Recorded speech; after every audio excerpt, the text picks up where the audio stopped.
tady něco o Pájovi a trošku něco o mně.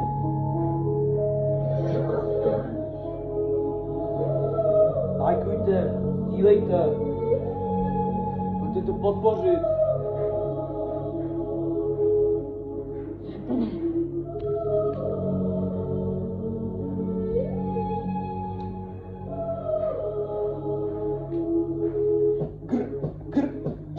Hej bro, to si mega rozsekal, od právě travy posekal. Někdy musíme dát pustýho špeka, všechny mluví, ale postavu jak deka.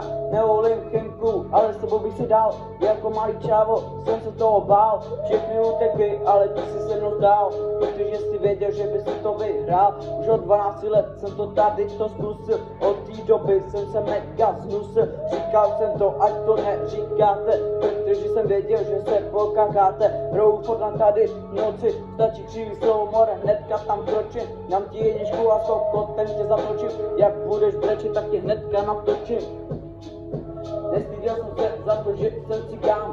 Káči mi říkali, že jsem jiná liga, ale já věděl, že je to úplně jinak. Všichni mi říkali, že vypadám jako špíňa, ale já jsem si to vůbec nebral vážně. Už od první třídy jsem more skládal básně. Je to kovu, že chodí do školy jako polnina, musíš dělat blbý úkoly. Už od malička jsem věděl, jak to dělat, a to je, že musíš káče podělat a pak to všechno zase prodělat a pak zase všechno to zase vydělat. Píčo. A to je všechno, co jsem chtěl říct.